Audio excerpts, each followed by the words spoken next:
Hey, so let's dive into something pretty fascinating today. What if our thoughts, our feelings, even our dreams, weren't just abstract concepts? What if they had a distinct shape, a kind of geometry that we could actually map out and understand?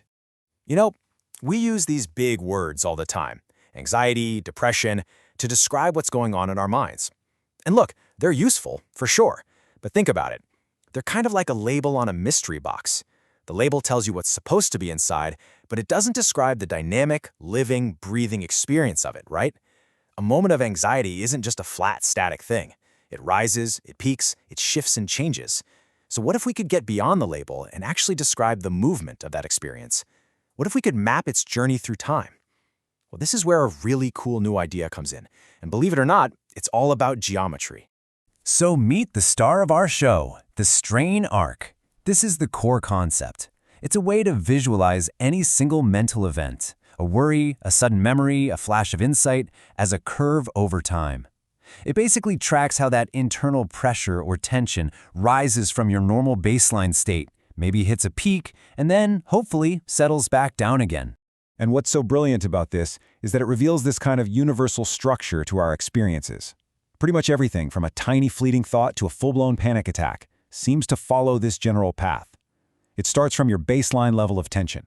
Then some kind of conflict kicks in and it starts to rise.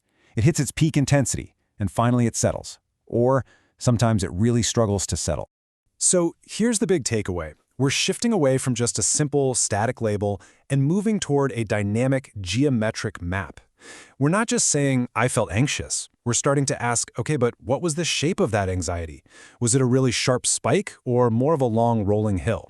And this is where it gets really interesting. This gives us the actual toolkit to describe that shape with some real precision. You can almost think of these 8 descriptors like sliders on a sound mixing board. You can adjust each one to capture the unique fingerprint of any mental episode. What was your starting tension? How fast did it ramp up? How sticky was it on the way down? This is how we get from a vague feeling to a really detailed picture. Okay, so once we have this new language, we can start building something truly amazing, an atlas of mind shapes. We can actually begin to see how different mental states tend to produce their own signature families of these arcs.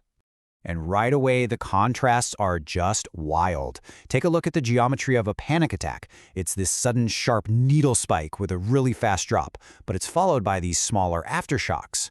Now compare that to depression. It's a completely different shape, a chronically high baseline that forms this sticky plateau with really low peaks and just an incredibly slow, drawn-out settling time. 2 totally different experiences, 2 totally different shapes. Okay, let's look at another pair. OCD often creates what you could call a sawtooth loop. You see this rising ramp of obsession, and it's followed by a partial release from a compulsion, and it just repeats over and over. It's this ritualized, repeating shape. Now contrast that with the typical arc for ADHD, a whole series of short, jagged micro arcs. It's high noise, it's fragmented, and there's this rapid-fire switching between a ton of different unfinished thoughts. And here's one last comparison for you.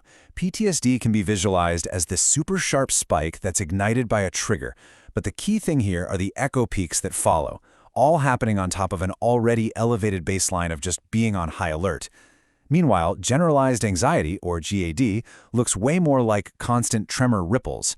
It's a continuously raised baseline with these small, non-stop waves of worry that never ever quite settle.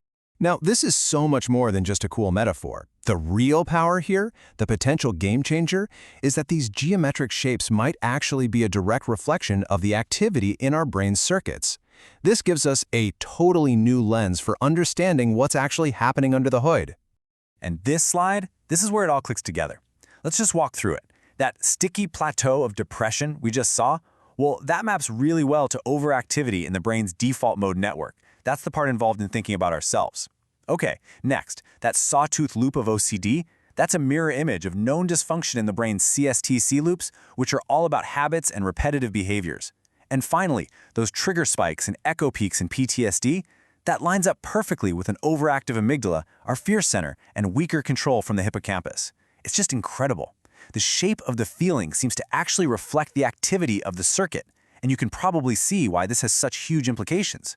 It creates this potential bridge for actually tracking if a treatment is working. I mean, is it changing the shape of a person's arcs?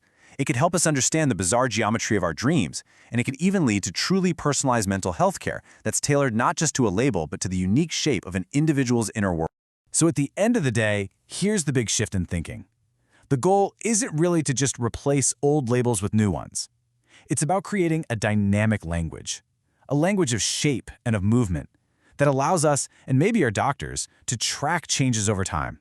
It empowers us to observe our own mental patterns with so much more clarity and consistency. So, I'll leave you with this question to chew on.